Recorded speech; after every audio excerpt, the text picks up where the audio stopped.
I do not have such an interesting story, but I have something. So before I begin my story, I would like to start with what we did this weekend, that is on Saturday. My girlfriends and I, we went to a movie called as Badrinath Ki Dulhaniya. So that's a Bollywood movie where you see a lot of dancing and lot of good Indian weaves and all that stuff. So what it means is it's a bride of Badrinath, the protagonist. So the movie starts with two families. It shows one family has been blessed with a baby boy and they are very happy and they're distributing very expensive sweets. And then it shows a second family. They have a baby girl. So the mother-in-law of that family is actually crying out loud and she's saying that girls are liabilities and they're distributing normal sweets, not expensive sweets. It's a very satire comedy, so it's a very good movie. At the end of the movie, the girl always, like any other good movie, the girl wins. So I know this is 2017, but we still have that dogma associated with my society at least, that is India. There are a lot of parts in rural India that consider boys as assets and girls as liabilities. So the moment a girl is born, this is real. Parents start accumulating money for the dowry. So because though the girl is exceptionally well in the studies, they still consider girls as liabilities. So I was born in a North Indian family, a family of doctors and engineers. So my parents made it very clear that you have to be either a doctor or an engineer.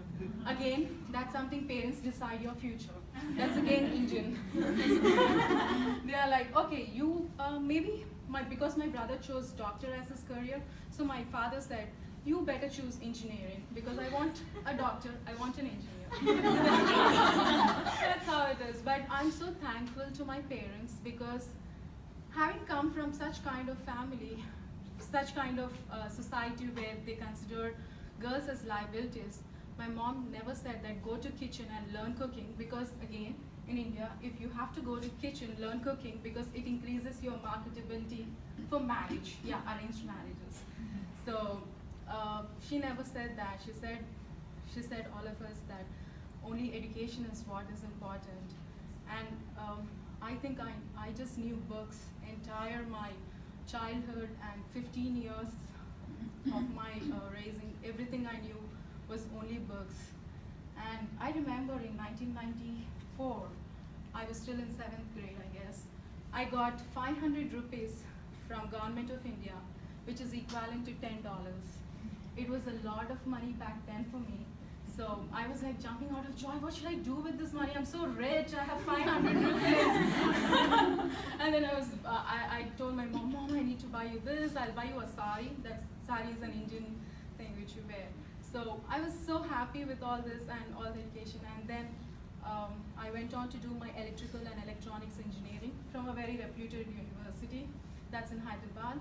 And that's where I met my husband. Again, it's very common that in India you get arranged marriages. So because I chose my husband, there was a lot of pressure from both the sides that no, this marriage cannot happen. It should not be a love marriage, it should be only an arranged one. But eventually we got through it, we got married. And my husband came here in 2007. He came to St. Louis because MasterCard, Fallon, hired him and he is an information security specialist. So right now he's in Monsanto. And after I joined him in 2008 and that's when I decided I have to do my master's and I joined Webster University to do my master's. And after that, I was hired by Monsanto. I was a co-op there and then eventually I did a lot of Java development and then I started doing database development and all that stuff. So it's not very uncommon to find that when you walk into a room full of DBAs and you are the only girl in that room, sometimes you can be totally ignored and they cannot make an eye contact with, people cannot make an eye contact with you and your presence can be totally it's like you're not even existent in the room. It's not very uncommon. And now 10 years in IT, now it does not bother me. I have thick skin, so all these things. I used to feel bad before, but then eventually I got over it. So I was reading a Wall Street journal, and in which it was saying that 61% of the women executives in a lot of the board meetings, they were considered as secretaries, and 70% of the women feel that they are not paid equivalent to how men are paid. And I know we are all here, we all know all these numbers exist, so I'm not here to talk about these numbers. And we have people like Neem Sara, so that the community can get better at it. But I'm here to just say that some of the things which I have learned over 10 years of my IT is, there are 3 things which I would like to focus. The first thing is focusing on the relationships itself. You have to expose your vulnerabilities, and that's when the trust can be built. There was a very beautiful article written on Women's Day by Amanda. I think a lot of worldwide technology people must have read that. It talks about focusing on relationships. It talks about how you don't have to be Miss Mayor and hop from one table to other table to say hi to people, but just connect with people. Try to expose your vulnerabilities, whether it's your lead or your colleagues, and it's okay to cry. The tears are okay. And especially for women, they think as soon as they cry, they're, oh my gosh, she's so weak because she's crying, but there's nothing like that. The second thing which I would like to talk about is again written by one of the thought leaders in worldwide technology, that is Cindy Haddix. Most of the people know her, most of the worldwide people know her. So she said, the job of empowered women is to empower others. And again, I stalked you on Facebook. This weekend especially, because I wanted to know what's your background, like what are you about, and this really seemed very interesting to me. This was the first time I got introduced when you came to Worldwide and spoke for women in IT. So I am so impressed with all the posts you have done on the Facebook. It's like amazing. So the role of the empowered woman is to empower others. But we live in a society where women consider other women as threat.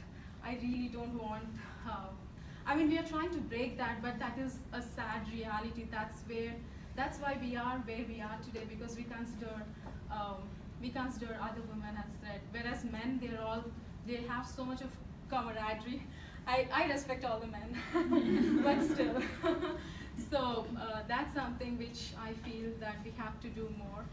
And the third thing, which I have learned again, right from my childhood, is building confidence, how important it is to build confidence.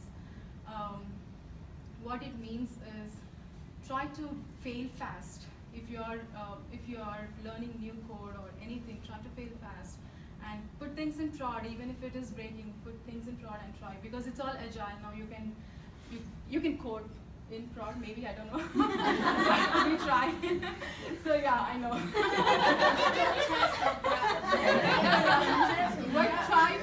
We test it. So try putting things in prod, fail fast, and learn from those failings. I know building confidence is very difficult, but if you can't build confidence, then at least try to fake confidence. And when you try to fake confidence, eventually the confidence comes to you. So that's the third thing which I would like to say today to all of you. So thank you so much, and I would like to thank Worldwide Technology especially, because they have started this Women in IT group, and it's amazing to be part of that group. And that's where we met Neem, and that's where we got introduced to this. So thank you all. Thank you for